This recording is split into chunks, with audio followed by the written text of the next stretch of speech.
இயேசு கிறிஸ்துவின் இணைய நாமத்தில் வாழ்த்துக்கள். மீண்டுமாக துளிர்க்கும் வசனம் நிகழ்ச்சிக்கு உங்களை அன்போடு வரவேற்கிறேன்.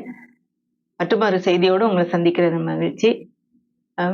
இன்னைக்கு நம்ம பார்க்குற செய்தியின் தலைப்பு பார்த்தீங்கன்னா பெருமை. பெருமையை பற்றி இன்னைக்கு நம்ம படிச்சுக்க போகிறோம். பெருமைக்கு ஆப்போசிட் என்னன்னா தாழ்மை.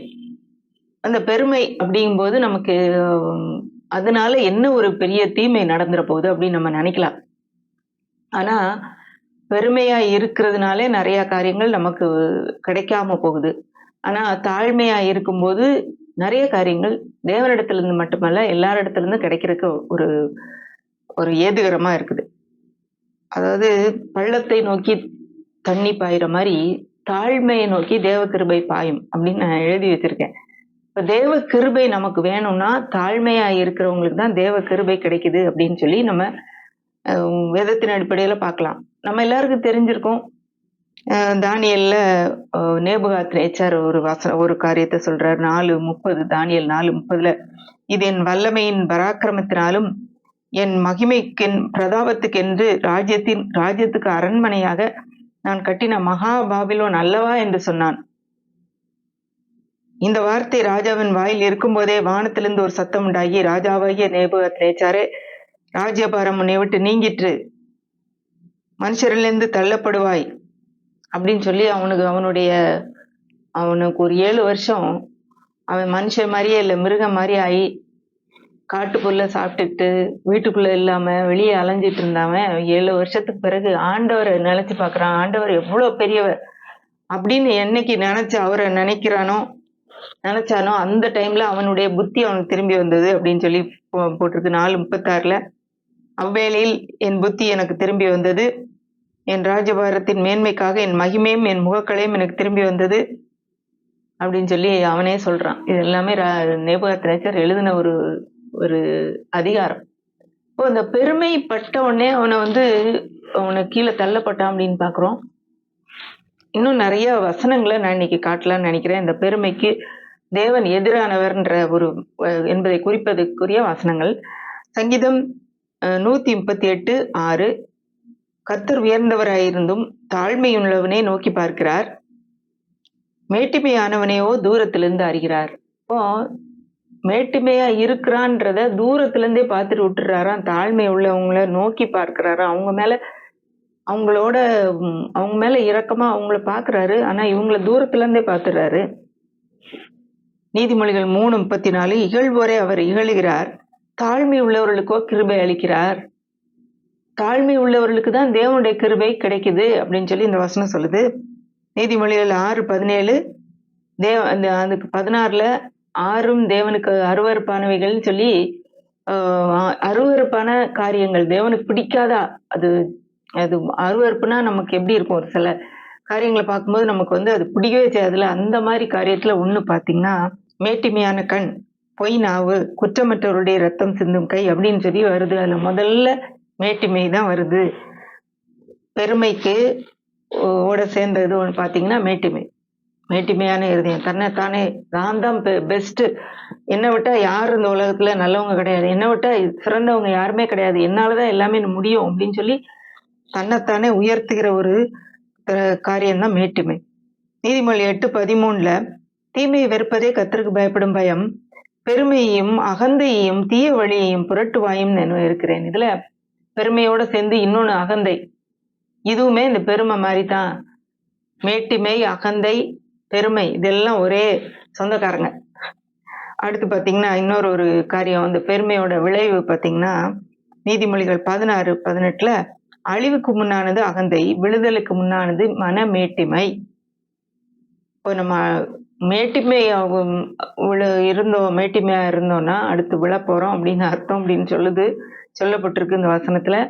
அழிவதற்கு முன்பாக மேட்டிமை இருக்கும். அப்போ இது இந்த நேபுகாத்நேச்சாருடைய வாழ்க்கையில நம்ம பார்த்தோம். இன்னைக்கு கூட நிறைய பேரு நான் தான் எல்லாம் அப்படின்னு சொல்லி தன்னை ஒரு பெருமையா காட்டிட்டு இருக்காங்க. ஆனா அவங்க விழுந்து போறதுக்கு காலம் சமமாயிருச்சுன்னு இந்த வசனத்தின் மூலமா நம்ம அறிந்து கொள்ளலாம். அடுத்து இந்த நீதிமொழிகள் 15:33 கர்த்தருக்கு பயப்படுதல் ஞானத்தை போதிக்கும், மேன்மைக்கு முன்னானது தாழ்மை. இதுல பாருங்க, நம்ம மேல போகணும்னா தாழ்மையா இருக்க வேண்டியது இருக்கும்போது தன்னால மேல கொண்டு போகப்படுவோம், உயர்த்தப்படுவோம்ன்றது இந்த வசனம் சொல்லுது.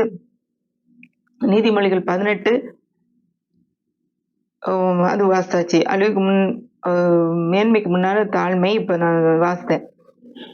அடுத்து பாருங்க, யாக்கோபு 4:6ல அவர் அதிகமான கிருபையை அளிக்கிறாரே, ஆதலால் தேவன் பெருமை உள்ளவர்களுக்கு எதிர்த்து நிற்கிறார், தாழ்மை உள்ளவர்களுக்கோ கிருபை அளிக்கிறார் என்று சொல்லியிருக்கிறது. இதுல தேவனே எதிர்த்து நிற்கிற ஒரு பண்பு என்னன்னு பாத்தீங்கன்னா பெருமை. மற்ற எல்லா காரியத்துக்கு கூட அப்படி போடல. அதாவது கோபம், மற்ற தீய காரியங்கள் நிறைய இருக்கு. அதுக்கு தேவன் எதிர்த்து நிற்கிறார்ன்ற மாதிரி இப்படி போடல. பெருமை உள்ளவர்களுக்கு எதிர்த்து நிற்கிறாராம், தாழ்மை உள்ளவர்களுக்கோ கிருபை அளிக்கிறாராம். அடுத்தது யாக்கோபு 4:10 கர்த்தருக்கு முன்பாக தாழ்மைப்படுங்கள், அப்பொழுது அவர் உங்களை உயர்த்துவார். அப்ப நம்ம உயர்த்தப்பட வேண்டுமானால் நாம் தாழ்மையாய் இருக்க வேண்டியது அவசியம். தாழ்மைனா நான் ரொம்ப பரதாவும் அப்படின்னு மற்றவங்கள் முன்பாக ஒரு வேஷம் போடுவதல்ல, உண்மையாவே மனதளவிலே தாழ்மையா இருப்பது அவசியம். 1 பேதுரு 5:5 அந்தபடி இளைஞரே மூப்பருக்கு கீழ்ப்படியுங்கள், நீங்கள் எல்லாரும் ஒருவருக்கொருவர் கீழ்ப்படிந்து மனத்தாழ்மையை அணிந்து கொள்ளுங்கள். இதுலயும் வருது பாருங்க, பெருமை உள்ளவர்களுக்கு தேவன் எதிர்த்து நிற்கிறார், தாழ்மை உள்ளவர்களுக்கோ கிருபை அளிக்கிறார். அதே வசனம் 1 பேதுருலையும் திரும்ப வருது. மனத்தாழ்மையை அணிந்து கொள்ளுங்கள், பெருமை உள்ளவர்களுக்கு தேவன் எதிர்த்து நிற்கிறார், தாழ்மை உள்ளவர்களுக்கோ கிருபை அளிக்கிறார் அப்படின்னு சொல்லப்பட்டிருக்கு. இயேசுவை குறித்து சகரியால அவரை பற்றி முன்னாடியே சொல்லப்பட்ட ஒரு வசனம் பாத்தீங்கன்னா 9:9 சீயோன் குமாரத்தியே மிகவும் களிக்கூறு, எருசலேம் குமாரத்தியே கெம்பீரி, இதோ உன் ராஜா அவனிடத்தில் வருகிறார், அவர் நீதி உள்ளவரும் ரட்சிக்கிறவரும் தாழ்மை உள்ளவரும் கழுதையின் மேலும் கழுதை குட்டியாகிய மரியின் மேலும் ஏறி வருகிறவருமாய் இருக்கிறார். இதுல சீயோன் குமாரத்தியே மிகவும் களிக்கூறு, கெம்பீரி. ஏன்னா ராஜா வர்றாரு. ராஜா எப்படிப்பட்டவரா இருக்கிறாரு? மேட்டுமை உள்ளவரா இல்ல, நீதி உள்ளவர், ரட்சிக்கிறவர், தாழ்மை உள்ளவர். பாருங்க, இந்த ராஜானாலே அவர் ஒரு கர்வமாக ஒரு பெருமையோட அப்படி போறதா நம்ம பார்த்திருக்கோம். ஆனா அவர் ரட்சிக்கிறவர், நீதி உள்ளவரா இருக்கிறாரு, ஆனா தாழ்மை உள்ளவர் கொடுத்திருக்கு. இப்போ இயேசு கிறிஸ்துவும் தாழ்மை உள்ளவரா இருந்தாருன்னு இந்த இருப்பார் அப்படின்னு சொல்லி இதுல முன்னாக தீர்க்க தரிசனமாக சொல்லப்பட்டிருக்கு. இப்போ இயேசுவானவர் என்னத்தை கற்றுக் கொடுக்கிறார் அப்படின்னு பார்க்கும்போது அவரும் தாழ்மையை கற்றுக் கொடுத்திருக்கிறார். பெருமை உள்ளவர்களுக்கு எதிர்த்து நிற்கிறார்ன்ற ஒரு அதே கருத்தை இயேசு கிறிஸ்து வலியுறுத்துறாரு. அதே தான் நம்ம திரும்ப பார்க்கலாம். நிறைய காரியங்கள் அதை குறித்து நம்ம பார்க்க போறோம். பரலோக ராஜ்யத்துல யாரு பெரியவங்களா இருப்பான்றதுக்கு ஆண்டவர் சொல்றாரு. மத்தேயு 18:4 ஆகையால் இந்த பிள்ளையை போல் தன்னை தாழ்த்துகிறவனே அவனே பரலோக ராஜ்யத்தில் பெரியவனாய் இருப்பான். யாரு பெரியவனா இருப்பான் அப்படின்னு சொல்லி அவங்களுக்குள்ள சீஷர்களுக்குள்ள சண்டை போடும்போது இந்த சின்ன குழந்தை மாதிரி தன்னை தாழ்த்துகிறவன் தான் பெரியவனா இருப்பான்றாரு. இப்போ தேவனுடைய ராஜ்யத்திலே ஒரு முக்கியமான ஒரு பங்காற்ற ஒரு நல்ல ஒரு குணம் என்னன்னு பாத்தீங்கன்னா தாழ்மை. அடுத்தது மத்தேயு 23:12 தன்னை உயர்த்துகிறவன் தாழ்த்தப்படுவான், தன்னை தாழ்த்துகிறவன் உயர்த்தப்படுவான். இதுலயும் ஆண்டவர் சொல்லுகிற காரியம், நீ தாழ்த்தினா தன்னால உயர்த்தப்படுவாய், நீயா உயர்த்த வேண்டாம், நீயா உயர்த்திக்கிட்டீன்னா உன்னை தாழ்த்தி தான் வைப்பாங்க அப்படின்னு சொல்லி இன்னொரு காரியத்தை ஆண்டவர் சொல்லி கொடுக்குறாரு. லூக்கா 14:7 வாசிக்கிறேன். விருந்துக்கு அழைக்கப்பட்டவர்கள் பந்தியில் முதன்மையான இடங்களை தெரிந்து கொண்டதை அவர் பார்த்து அவர்களுக்கு ஒரு உவமையை சொன்னார். ஒருவனால் கல்யாணத்துக்கு நீ அழைக்கப்பட்டிருக்கும் போது பந்தியில் முதன்மையான இடத்தில் உட்காராதே, உன்னிலும் கனமுள்ளவன் ஒருவேளை அவனால் அழைக்கப்பட்டிருப்பான். அப்பொழுது உன்னையும் அவனே அழைத்தவன் வந்து இவருக்கு இடம் கொடு என்பான். இப்போ சொல்றாரு, ஒரு இடத்துக்கு நீ விருந்துக்கு போனீன்னா போய் பெஸ்ட் சீட்ல போய் உட்காராத, உன்னோட கனமானவங்க, அதாவது ரொம்ப கனம் பொருந்தியவங்க யாரோ வந்தாங்கன்னா அவங்க அவங்களுக்கு இடம் கொடு அப்படின்னு சொல்லும்போது நீ வெட்கத்தோட கீழே போனோம், வேற இடத்துக்கு போகணும். ஆனா நீ முதல்ல போகும்போதே ஒரு சாதாரண இடத்துல உட்கார்ந்தீன்னா உன்னை அழைத்தவன் ஏன் இங்க உட்கார்ந்துருக்கீங்க, வாங்க மேல உட்காருங்கன்னு சொல்லி உன்னை கூட்டிட்டு போவான் அப்படின்னு சொல்லிட்டு உனக்கு உன்னோட கூட பந்தி இருக்கிறவர்களுக்கு முன்பாக உனக்கு கனம் உண்டாகும். தன்னைத்தான் உயர்த்துகிறவன் எவனும் தாழ்த்தப்படுவான், தன்னைத்தான் தாழ்த்துகிறவன் உயர்த்தப்படுவான். அப்போ இந்த தாழ்மைக்கு அவ்வளவு ஒரு பெரிய ஒரு வேல்யூ இருக்குன்றத ஆண்டவர் கற்றுக் கொடுக்கிறாரு. அடுத்து அதை அவர் செய்து காட்டுறாரு. எப்படி அப்படின்னு பாத்தீங்கன்னா தன்னை பத்தி அவர் சொல்லும்போது பாருங்க, மத்தேயு 11:28-29 வருத்தப்பட்டு பாரம் சுமக்கிறவர்களே நீங்கள் எல்லாரும் என்னிடத்தில் வாருங்கள், நான் உங்களுக்கு இளைப்பாறுதல் தருவேன். நான் சாந்தமும் மனத்தாழ்மையுமாய் இருக்கிறேன். என் நுகத்தை உங்கள் மேல் ஏற்றுக்கொண்டு என்னிடத்தில் கற்றுக்கொள்ளுங்கள். அப்பொழுது உங்கள் ஆத்துமாக்களுக்கு இளைப்பாறுதல் கிடைக்கும். இயேசுவானவர் தன்னை பற்றி சொல்லும்போது, நான் பெரிய பெருமையா இருக்கிறேன், நான் மேட்டிமையா இருக்கிறேன்னு சொல்லல. அவர் மனத்தாழ்மையா இருக்கிறேன், சாந்தமும் மனத்தாழ்மையுமாய் இருக்கிறேன்னு சொல்லி தன்னைத்தானே அறிமுகப்படுத்துறாரு. சகரியாவிலும் அவரை பற்றி அப்படிதான் போட்டிருந்தது. அடுத்து மத்தேயு 12 அதிகாரம் 18, 19, 20 இயேசு கிறிஸ்துவை பற்றி சொல்லப்பட்டிருக்கிற ஒரு பகுதியை தான் இங்க முந்தி அறிவித்த பகுதியை சொல்லப்பட்ட பகுதியை இங்க எடுத்து சொல்றாரு. இதோ நான் தெரிந்து கொண்ட என் தாசன், என் ஆத்மாவுக்கு பிரியமாயிருக்கிற என்னுடைய நேசன், என் ஆவி அவர் மேல் அமர பண்ணுவேன். அவர் புறஜாதியருக்கு நியாயத்தை அறிவிப்பார், வாக்குவாதம் செய்ய மாட்டார், கூக்குரலிட மாட்டார், அவருடைய சத்தத்தை ஒருவனும் வீதிகளில் கேட்பதில்லை. இப்போ எவ்வளவு ஒரு தாழ்மையான, ஒரு அமைதியான, சாந்தமான ஒரு ராஜா அப்படிங்கிறத அவரை பத்தி கொடுக்கப்பட்டதை முன்பாகவே தீர்க்க தரிசனமாய் சொல்லப்பட்டதை இங்க மத்தேயு எடுத்துரைக்கிறார். அடுத்து அவர் எப்படி அதை செயல்படுத்தினார்ன்றதை பார்க்கறதுக்கு ஒரு முக்கியமான ஒரு பகுதி யோவான் 13 அதிகாரத்துல இருக்குது. அதை வாசிக்கிறேன். 3ஆம் வசனத்துல, தம்முடைய கையில் பிதா எல்லாவற்றையும் ஒப்பு கொடுத்தார் என்பதையும் தாம் தேவனிடத்திலிருந்து வந்ததையும் தேவனிடத்துக்கு போகிறதையும் இயேசு அறிந்து. இதுல தாழ்மைக்கு இருக்கிற ஒரு குணம் என்னன்னு பாத்தீங்கன்னா, ஒண்ணும் இல்லாததுனால அவங்க தாழ்மையா இருக்கிறாங்கன்னு இல்லை, அவங்ககிட்ட எல்லாமே இருக்குது, அவங்களுக்கு அதிகாரம் எல்லாம் இருக்குது, அவங்களால எல்லாம் செய்ய முடியும் என்று தெரிந்துமே தாழ்மையா இருப்பது. அப்படிதான் இயேசுவானவர் காட்டியிருக்கிறாரு. தம்முடைய கையில் பிதா எல்லாவற்றையும் ஒப்பு கொடுத்தார் என்பதையும் தாம் தேவனிடத்திலிருந்து வந்ததையும் தேவனிடத்துக்கு போகிறதையும் இயேசு அறிந்து. அவருக்கு தெரியுது எல்லாம் அவர் கண்ட்ரோல்ல தான் இருக்கு. இவர் சொன்னா நிக்கும், எல்லாமே அவருடைய கண்ட்ரோல்ல இருக்கு. அவருடைய கட்டுப்பாட்டுல எல்லாமே இருக்குன்றதை அறிந்து என்ன செய்யறாரு? அடுத்த வசனம் பாருங்க. அறிந்து எல்லாரையும் அரட்டல. 4ஆம் வசனம் 13:4, போஜனத்தை விட்டு எழுந்து வஸ்திரங்களை கலத்தி வைத்து ஒரு சீலையை எடுத்து அறையில கட்டி கொண்டு பின்பு பாத்திரத்தில் தண்ணீர் வைத்து சீஷருடைய கால்களை கழுவவும் தாம் கட்டியிருந்த சீலையினால் துடைக்கவும் தொடங்கினார். இதுல பாருங்க, ஒரு குரு, ஒரு போதகர், எல்லாருக்கும் மேற்பட்டவர், சீஷர்களுக்கு அவர் பெரிய தலைவர். அவர் கடைசி பந்தியில சீஷர்கள் உட்கார்ந்துருக்காங்க, எல்லாரும் சாப்பிட்றதுக்கு மேஜையில. அவர் எழுந்து அவருடைய வஸ்திரங்களை கழட்டி வச்சு ஒரு வேலைக்காரங்க கட்டுற மாதிரி ஒரு சீலையை எடுத்து, ஒரு டவல் எடுத்து கட்டிக்கிட்டு, ஒரு பாத்திரத்துல தண்ணி எடுத்து அந்த தண்ணியை கொண்டு போய் ஒவ்வொருத்தர் காலையும் கழுவி அவருக்கு கட்டி இந்த டவல் வச்சு தொடச்சிட்டே வந்திருக்கிறாரு. இது எதுக்கு அப்படி பண்ணிருக்கணும்? அது தொடர்ந்து பாத்தீங்கன்னா சீமோன் பேதுருகிட்ட வந்த உடனே அவன் சொல்றான், ஆண்டவரே நீர் என் கால்களை கழுவலாமா? அவன் தான் சொல்றான். அது வரைக்கும் மற்றவங்க எல்லாம் வாயை திறந்து பேசுறதுக்கு ஒருவேளை பயந்துருக்கலாம். ஏன்னா பெரியவர், நம்மோட பெரியவர் இப்படி செய்யறாரேன்னு ஒருவேளை பயந்துட்டு இருந்திருக்கலாம். அவன் சொல்றான், ஆண்டவரே நீங்க என்னோட பெரியவங்க, நீங்க எங்களுடைய தலைவர், நீங்க எப்படி என்னோட காலை கழுவலாம்? இயேசு சொன்னாரு, இப்போ உனக்கு தெரியாது நான் என்ன செய்யறேன்ட்டு, இனிமே உனக்கு தெரியும் அப்படின்னா. திரும்ப இயேசு சொல்றான், பேதுரு சொல்றான், நீர் ஒரு காலம் என் கால்களை கழுவப்படாது என்றான். இயேசு அவனுக்கு பிரதியுத்தரமாக, நான் உன் கால்களை கழுவாவிட்டால் என்னிடத்தில் உனக்கு பங்கில்லை என்றார். பாருங்க, அடுத்து சொல்றான், இல்ல என் காலை மட்டும் இல்ல, தலையெல்லாம் கழுவுங்கன்றான். ஆண்டவர் அதெல்லாம் வேண்டாம், காலை மட்டும் கழுவுனா போதும்னு சொல்லிட்டு அவர் என்ன சொல்றாரு? அவருடைய கால்களை அவர் கழுவின பின்பு தம்முடைய வஸ்திரங்களை தரித்து கொண்டு திரும்ப உட்கார்ந்து அவர்களை நோக்கி, நான் உங்களுக்கு செய்ததை அறிந்திருக்கிறீர்களா? நீங்கள் என்னை போதகர் என்றும் ஆண்டவர் என்றும் சொல்லுகிறீர்கள். நீங்கள் சொல்கிறது சரியே, நான் அவர்தான். ஆண்டவரும் போதகருமாகிய நானே உங்கள் கால்களை கழுவினதுண்டானால் நீங்களும் ஒருவருடைய கால்களை ஒருவர் கழுவுவீர்கள். நான் உங்களுக்கு செய்தது போல நீங்களும் செய்யும்படி உங்களுக்கு மாதிரியை காண்பித்தேன். பாருங்க, இதுல ஆண்டவர் நமக்கு மாதிரியை காண்பிக்கிறார். எப்படி?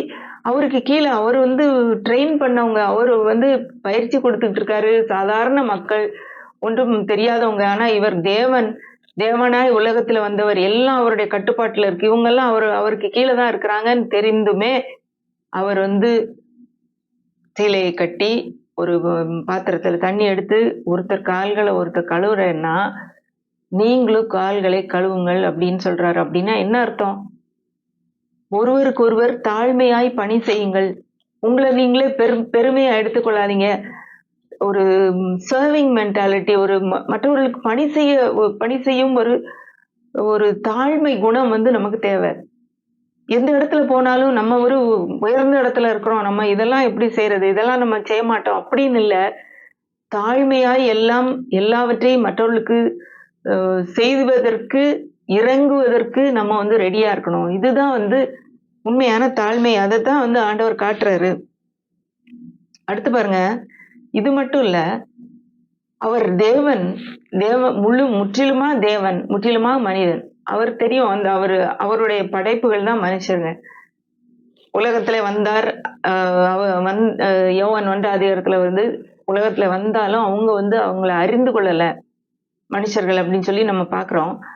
சொந்தமானதிலே வந்தார், அவருக்கு சொந்தமானவர்கள் அவரை ஏற்றுக்கொள்ளவில்லைன்னு வருது. அப்போ எல்லாருமே அவராலே உருவாக்கப்பட்டவர்கள். அப்படிப்பட்டவர்கள் இன்றைக்கு அவரை அவமானப்படுத்துறாங்க, நிந்திக்கிறாங்க, சிலுவை இதுக்கு முன்னாடி அவங்க மேல துப்புறாங்க, அவரை அடிக்கிறாங்க, கண்களை கட்டிட்டு கன்னத்துல அரைஞ்சிட்டு, யார் உன்னை முகத்தில் அறைந்து உன்னை அடித்தவன் யாருன்னு கேக்குறாங்க. தூஷண வார்த்தைகளை பேசுறாங்க. இத்தனையும் அவர் வந்து பொறுத்து கொண்டு இருந்தார். உண்மையாவே அவர் தாழ்மை உள்ளவராய் இருந்ததுனாலதான், அந்த தாழ்மை என்ற குணத்தை அவர் வெளிப்படுத்தினதுனால தான் அப்படி இருக்க முடியுதுன்னு நான் நினைக்கிறேன், நான் நம்புறேன். ஏன்னா அவருடைய நேச்சரே அதுதான். அவர் பெருமை உள்ளவர் கிடையாது. ஒரு பெரிய ஒரு ரூலர் மாதிரி ஆள்வதற்கு அங்க வரல, பணி செய்வதான் வந்தாரு. பாருங்க, அடுத்து இது ஒரு காரியம். 2 காரியத்தை காட்டியிருக்கேன். ஒன்று வந்து சீஷருடைய கால்களை கழுவுனது. அடுத்து சிலுவைக்கு போறதுக்கு முன்பாக அந்த மக்களாலே தூஷிக்கப்படுறது, அடிக்கப்படுறது. அப்பயுமே வந்து தான் யார் என்பதை தெரிந்துமே அவர் வந்து தாழ்மையாக ஒப்பு கொடுத்தார் தன்னை. அடுத்து உயிரோடு எழுந்துட்டார். இப்போ அவர் வந்து மகிமையாக இவற்றை எல்லாம் வெற்றி சிறந்து உயிரோடு எழுந்த பிறகு என்ன நடக்குது? சீஷர்கள் எல்லாம் இனிமே வந்து நமக்கு வந்து ஆண்டவர் சொன்னவர் இறந்து போயிட்டாரு, இனிமே வந்து அவரால பிரயோஜனம் இல்லை, அவர் இங்க இல்ல, நம்ம பழையபடி நம்ம மீன் பிடிக்க போவோம்னு சொல்லி எல்லாம் மீன் பிடிக்க போயிட்டாங்க. போன பிறகு அங்க போன அவங்களுக்கு வந்து ஒண்ணுமே இல்லை, எதுவுமே கிடைக்கல, எந்த மீனும் கிடைக்கலன்னோடனே ஆண்டவர் வந்து அப்போ வந்து அவங்களை உயிர் தெழுந்த பின்பு சந்திக்கிறதுக்கு அந்த கடற்கரைக்கு போறார். அப்போ பிள்ளைகளே அந்த பக்கமா போடுங்கன்னு சொன்னோடனே, அவங்களுக்கு வலது பக்கமா போடுங்கன்னு சொன்னோடனே போட்ட உடனே அவங்களுக்கு நிறைய மீன்கள் கிடைக்குது. எல்லா மீனையும் இழுத்துக்கிட்டு கடல் கரைக்கு வர்றாங்க. நான் வரும்போது என்ன இருக்குது பாருங்க, யோவான் 21:9. அவர்கள் கரையிலே வந்திறங்கின போது கரி நெருப்பு போட்டு இருக்கிறதையும் அதன் மேல் மீன் வைத்திருக்கிறதையும் அப்பத்தையும் கண்டார்கள். இயேசு அவர்களை நோக்கி, நீங்கள் இப்பொழுது பிடித்த மீன்களை சிலவற்றை கொண்டு வாருங்கள் என்றார். சீமோன் பேதுரு படவில் ஏறி 153 பெரிய மீன்களால் நிறைந்த வலையை கரையில் இழுத்தான். இத்தனை மீன்கள் இருந்தும் வலை கிழியவில்லை. இயேசு அவர்களை நோக்கி, வாருங்கள் போஜனம் பண்ணுங்கள் என்றார். பாருங்க, நான் உயிர் தெழுந்துட்டேன், இப்போ எனக்கு வல்லமை இருக்கு, மகிமை இருக்கு, மகிமையான சரீரத்தோட இருக்கிறேன், எல்லாவற்றையும் வெற்றி கொண்டுட்டேன், பிசாசை வெற்றி கொண்டு விட்டேன், பாவத்தை வெற்றி கொண்டு விட்டேன், மரணத்தை வெற்றி கொண்டு விட்டேன், வியாதியை வெற்றி கொண்டு விட்டேன், தரித்திரத்தை வெற்றி கொண்டு விட்டேன், இப்ப எல்லாவற்றுக்கும் மேலான அதிகாரத்தை பெற்றுக்கொண்டேன் என்று சொல்ற நிலைமையில இயேசுவானவர் இருந்தும் இந்த சாதாரண சீஷர்களை தேடி இவர்கள் அவரை விட்டுட்டு ஓடிட்டாங்க. யாருமே அவருக்காக இல்ல. அவர் உயிர்த்தெழுந்தார்னு கேள்விப்பட்ட பிறகு கூட இப்ப எங்கேயோ போயிட்டு இருக்காங்க, அவங்க பாட்டு மீன் பிடிக்க போயிட்டு இருக்காங்க. ஆனா அங்க ஒண்ணும் கிடைக்கல. அவர்களுக்கு இங்க வந்து பார்த்தா என்ன சாப்பாடை ரெடி பண்ணி, வாங்க சாப்பிட வாங்கன்னு சொல்லி அவங்களுக்கு காலை உணவை அவர்களுக்காக பரிமாறுறார். அப்பத்தையும் மீனையும் எடுத்து அவர்களுக்கு கொடுத்தார் அப்படின்னு சொல்லி போட்டிருக்கு. இப்போ இயேசுவானவரே தாழ்மை உள்ளவராய் இருந்தார். தாழ்மையுள்ளவர் என்று தன்னை அறிவித்துக் கொண்டார். அறிவித்தது மட்டுமல்லாம செயல்ல காட்டினார் அப்படிங்கிறத நம்ம இப்ப பார்த்தோம்.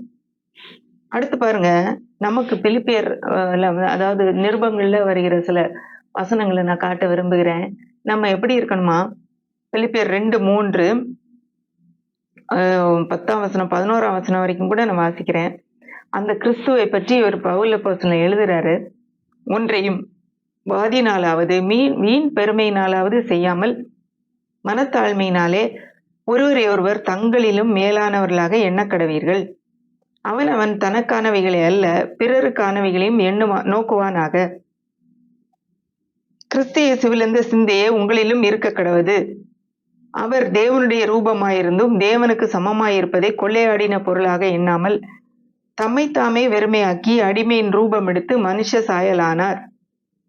அவர் மனுஷ ரூபமாய் காணப்பட்டு மரண பரியந்தம், அதாவது சிலுவையின் மரண பரியந்தமும் கீழ்ப்படிந்தவராகி தம்மை தாமே தாழ்த்தினார். ஆகையால் தேவன் எல்லாவற்றுக்கும் மேலாக அவரை உயர்த்தி இயேசுவின் நாமத்தில் வானோர் பூதலத்தோர் பூமியின் கீழானோருடைய முழங்கால் யாவும் முடங்கும் படிக்கும் பிதாவாகிய தேவனுக்கு முன்பாக மகிமையாக இயேசு கிறிஸ்து கர்த்தர் என்று நாவு யாவும் அறிக்கை பண்ணும் படிக்கும் எல்லா நாமத்துக்கும் மேலான நாமத்தை அவருக்கு தந்தருளினார். இப்ப பாருங்க, அவரு நீங்க மனத்தாழ்மையினாலே ஒருவருக்கொருவர் ஊழியம் செய்யுங்கள் சொல்லி ஒருவரை ஒருவர் உங்களிலும் மேன்மையானவர்களாக எண்ணுங்கள். அப்போ ஒருத்தருக்கு ஒருத்தர் சண்டையும் பெருமையும் இருக்கக்கூடாது. ஆனா நம்மை காட்டிலும் அடுத்தவர்கள் பெரிய உயர்ந்தவர்கள் என்று என்ற எண்ணம் நமக்கு வேணும்னு சொல்லிட்டு நமக்கு மட்டுமா, நமக்கு உரியவைகளை இல்ல மற்றவர்களுக்குரியவைகளை நோக்குங்க பாருங்க அப்படின்னு சொல்லிட்டு இயேசு கிறிஸ்துவை பற்றி சொல்றாரு. அவர் தேவனுடைய சாயலாவே இருந்தும் தேவனை போல இருக்கிறத பிடிச்சு வச்சுட்டு இல்லாம அங்க எல்லாவற்றையும் விட்டு அடிமையின் ரூபம் எடுத்து மனுஷ சாயலாக அவர் சிருஷ்டித்த ஒரு படைப்பை போல அவர் மாறி மரண பரியந்தும் தன்னை தாழ்த்தினார். இயேசு கிறிஸ்து எவ்வளவு அதிகமா தன்னை தாழ்த்தினார். அந்த அதிகமா தாழ்த்தினதுனாலே அவர் அவ்வளவு அதிகமாக உயர்த்தப்பட்டார். அந்த எவ்வளவு தூரம் உயர்த்தப்பட்டார்? அந்த இயேசுவின் நாமத்தில் வானோர் பூதலத்தோர் பூமியின் கீழானோர் எல்லாருடைய முழங்கால்களும் முடங்கும்படிக்கு பிதாவாகிய தேவனுக்கு மகிமையாக இயேசு கிறிஸ்து கர்த்தர் என்று நாவுகள் யாவும் அறிக்கை பண்ணும்படிக்கும் எல்லா நாமத்திற்கும் மேலான நாமத்தை அவர் தந்தருளினார். பாருங்க, இந்த தாழ்மைங்கிறது அவ்வளவு ஒரு முக்கியமான ஒரு காரியம். இயேசு கிறிஸ்துவே தன்னைத்தானே இவ்வளவு அதிகமாக தாழ்த்தினார் என்று பார்த்தோம். ஏன்னா அவருடைய கேரக்டரே மனத்தாழ்மை உள்ளவர், சாந்தம் உள்ளவர், கூக்குரலிட மாட்டார், தன்னுடைய நீதியை தன்னுடைய ஆளுகையை கொடுங்கோல ஆட்சி செய்ய மாட்டாரு. அவரை போலதான் நம்ம இருக்கணும், மனத்தாழ்மையை அணிந்து கொள்ளணும் அப்படின்னு நம்ம பார்த்தோம். பல சமயங்களில ஒரு மற்றவர்களை குறித்த ஒரு தாழ்மையான எண்ணம், இவங்கெல்லாம் நமக்கு கீழேதான்ற ஒரு எண்ணம் நமக்கு வந்துருது. ஒவ்வொரு தடவை அது வரும்போதும் அதை நம்ம கழட்டி வச்சிட வேண்டியது ரொம்ப அவசியம். ஏன்னா இந்த மனத்தாழ்மையை அணிந்து கொள்ள வேண்டியது மிகவும் அவசியம்னு நான் நினைக்கிறேன். ஏன்னா ஒரு 2 பேர் ஜெபிக்க போனாங்கல்ல, நம்ம எல்லாருக்கும் தெரியும். ஆயக்காரன் பெருமையா சொல்றான், நான் இந்த மற்றவங்கள மாதிரி கிடையாது, அநியாயக்காரர் பரிகாரர் மாதிரி கிடையாது. இன்னொன்னு இந்த நிக்கிறானே இந்த ஆயக்காரன் மாதிரியும் இல்லை, நான் எல்லாத்துலயும் தசம பாகம் கொடுக்குறேன், நான் ஒழுங்கா ஜெபிக்கிறேன், ஒழுங்கா உபவாசம் பண்றேன், எல்லாத்துலயும் நான் ஒழுங்கா இருக்கேன் அப்படின்னு சொல்லி ஜெபிக்கிறானா. அவனுடைய ஜெபத்திலே பாருங்க அவ்வளவு தன்னைத்தானே உயர்த்துறான். தன்னுடைய கடமைகள் கிரியைகளை சொல்றான். நான் அப்படி இருந்தேன், இப்படி இருந்தேன், இருக்கிறேன், நான் ஒழுங்கா ஜெபிக்கிறேன், ஒழுங்கா உபவாசம் பண்றேன், ஒழுங்கா காணிக்கை செலுத்துறேன், தசம பாகம் கொடுக்குறேன், என்னுடைய எல்லாத்துலயும் நான் 10ல் 1 கொடுத்துறேன், இந்த ஆயக்காரனை பொருள் மாதிரி இல்லை அப்படின்னு சொல்லி ஜெபம் பண்ணானா, இவன் ஜெபம் கூரைக்கு மேல கூட போல. இப்ப ஜெபமும் தாழ்மையாய் ஜெபிக்க வேண்டியிருக்கு. ஆனா ஆயக்காரன்னா யாருன்னா, இஸ்ரவேல் நாட்டுல அந்த இயேசுவனர் வாழ்ந்த அந்த சமயத்துல ஆண்டு கொண்டிருந்த ரோமர்களுக்கு இவங்க வரி செலுத்த வேண்டியிருந்தது. இந்த வரியை கலெக்ட் பண்றவங்க தான் ஆயக்காரங்க. ஆனா இவங்க யூதர்களா இருந்தாலும் அவங்களுடைய சொந்த மக்களிடத்துல வாங்கும்போது அதிகமாக வாங்கி இவங்க கொஞ்சம் வச்சுக்கிறாங்க, அதை ரோமர்களுக்கு கொடுக்குறாங்க. அதனால ஆயக்காரர்னாலே அவங்க பாவிகளோட சேர்ந்து மோசமான ஆட்களோட அவங்கள வைக்கிறது வழக்கம். அந்த ஆயக்காரன் அவன் ஜெபிக்கிறான்.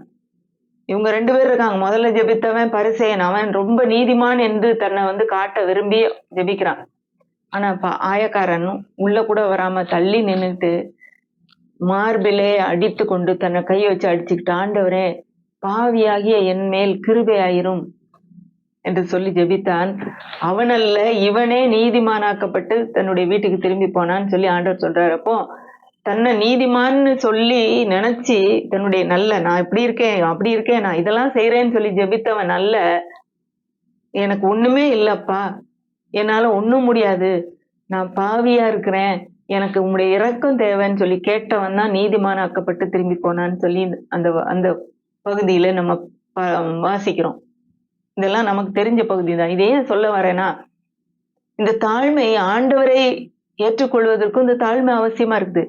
நான் எல்லாமே கரெக்டா இருக்கேன், நான் ஒரு பாவமும் செய்யல, நான் எந்த தப்பும் செய்யல, எந்த தீமையும் செய்யல, நான் எல்லாமே நன்மை தான் செய்யறேன், நான் ரொம்ப நல்லவா, நான் யாருக்கு எந்த கெடுதலும் செய்யல அப்படின்னு சொல்லி உங்களுடைய நீதியை, நம்முடைய நீதியை நிலைநாட்டி கொண்டிருப்போமானால் ஆண்டவரும் நமக்கு ரட்சிப்பை கொடுக்க முடியாது. ஆனால் என்றைக்கு நம்மளை தாழ்த்துறோமோ, ஆண்டவரே என்னால ஒண்ணும் முடியாதப்பா, நான் என்னதான் எவ்வளவுதான் நான் உள்ளவளா நீதியான காரியங்களை நான் செய்தாலும் என்னுடைய நீதி எல்லாம் அழுக்கான கந்தை என்று உம்முடைய வசனம் சொல்லுது. ஏன்னா உம்முடைய சமூகத்துக்கு முன்பாக வந்து நிற்கும் போது இந்த நீதினால ஒரு பயனும் இல்லை. அதனால நான் என்னை தாழ்த்துகிறேன், எனக்கு உம்முடைய கிருபை தேவை என்று கேட்கும் போதுதான் ஆண்டவர் நம்முடைய இருதயத்துக்குள்ள வந்து நம்மை மாற்ற முடியும். ஏன்னா பெருமையானவங்களை தூரத்துல இருந்து அறிஞ்சிடுறாரு. அவருக்கு பெருமை உள்ளவர்களை தேவன் எதிர்த்து நிற்கிறார்னு வருது. அவருக்கு அகேன்ஸ்டா இருக்காரு, நமக்கு ஃபாரா இல்லை. நம்ம பெருமையோட இருந்தோம்னா அவரே நமக்கு எதிரியா தான் இருக்கிறாரு. தாழ்மை உள்ளவர்களுக்கு இரக்கம் செய்கிறார், கிருபை அளிக்கிறார், அவர்களை உயர்த்துகிறார். அப்போ இந்த தாழ்மைங்கிறது அவ்வளவு ஒரு முக்கியமான ஒரு ஒரு குணாதிசயமா இருக்குது. ஒருவேளை இதுவரைக்கும் நம்ம அறியாம நம்முடைய நல்ல காரியங்களை மட்டும் நம்ம கணக்குல வச்சுக்கிட்டு இருந்தோம்னா ஆண்டவருடைய ரட்சிப்பு கூட நமக்கு கிடைக்கிறது ரொம்ப கஷ்டம். ஆனா நாம் நீதிமான்களாக்கப்பட்டோம்ன்ற அந்த ஒரு உண்மையும் நமக்கு தெரியணும். யாரால நீதிமானாக்கப்பட்டிருக்கோம்? நம்முடைய சொந்த கிரியையினாலயா, சொந்த செயல்களினாலயா? இல்ல, அவருடைய ரத்தத்தினாலே. அவர் இயேசு கிறிஸ்து எனக்காக சிலுவையில தன்னுடைய ரத்தத்தை சிந்தினதுனாலே, அவரை நான் விசுவாசித்ததுனாலே எனக்கு வந்து மன்னிப்பு கிடைச்சிருக்குது, எனக்கு விடுதலை கிடைச்சிருக்கு. நான் பாவம் மன்னிக்கப்பட்டு அவருடைய பிள்ளையாக நீதிமானாக மாற்றப்பட்டு இருக்கிறேன் அப்படின்னு சொல்லி, அதுதான் சரியான ஒரு தாழ்மையான ஒரு ஜெபமாக இருக்க முடியும். இன்றைக்கு இந்த தாழ்மை குறித்து நம்ம பார்த்துட்டோம். தேவ கிருபை நமக்கு வேண்டும் என்றால், முக்கியமாக எல்லாவற்றுக்கும் மேல ரட்சிப்பு வேணும்னா தாழ்மை தான் தேவை. நாம் உயர்த்தப்பட வேண்டுமானால் தாழ்மை தேவை. இல்ல, நம்ம வந்து கீழே தள்ளப்பட வேண்டுமானால் நம்ம இன்னும் பெருமையா இருக்கலாம், மேட்டிமையா இருக்கலாம், அகந்தையா இருக்கலாம். இதெல்லாம் வெளியே தெரியாது, நம்முடைய மனதிலே வருகிற காரியங்கள். இந்த பெருமை உள்ளவர்கள் தேவன் எதிர்த்து நிற்கிறார் என்ற காரியத்தை, என்ற ஒரு அந்த வசனத்தை நம்ம மனசுல நம்ம வச்சுக்கிட்டோம்னா ஒரு நாளும் நம்ம அந்த பக்கம் போக மாட்டோம். பெருமை உள்ளவர்களுக்கு தேவன் எதிர்த்து நிற்கிறார், தாழ்மை உள்ளவர்களுக்கோ கிருபை அளிக்கிறார் என்ற வசனத்தை நம்ம ஞாபகம் வைத்துக் கொள்ள வேண்டியது மிகவும் அவசியம். ஏன்னா தேவனுடைய கிருபை இல்லாம நம்மளால வாழ முடியாது.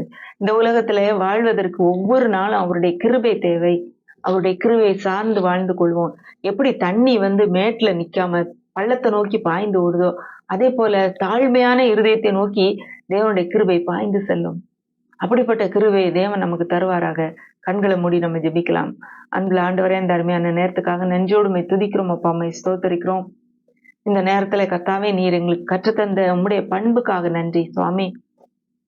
தேவனே, நீர் மனத்தாழ்மை உள்ளவராய் இருக்கிறீர் என்று நாங்க பார்த்தோம். உடைய சீஷர்களின் கால்களை கழுவினீர். உயிர்த்தெழுந்த தேவனாகிய நீரே ஆண்டவரே, அவர்களுக்கு உணவை பகிர்ந்தளித்து அவர்களுக்கு உண்ணும்படி நீர் அவர்களுக்கு அதை பகிர்ந்து கொடுத்தீர் என்று நாங்க பார்க்கிறோம். நீர் உயர்ந்தவராயிருந்தும் தாழ்மை உள்ளவர்களை நோக்கி பார்க்கிற தேவனாயிருக்கிறீர் அப்பா.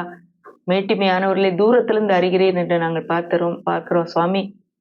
எங்களுக்குள்ள இந்த மேட்டிமையான எண்ணம் இருக்குமானால் இன்றைக்கே நாங்கள் அதை விட்டு ஆண்டவரை விட எங்களுக்கு உதவி செய்யுங்க.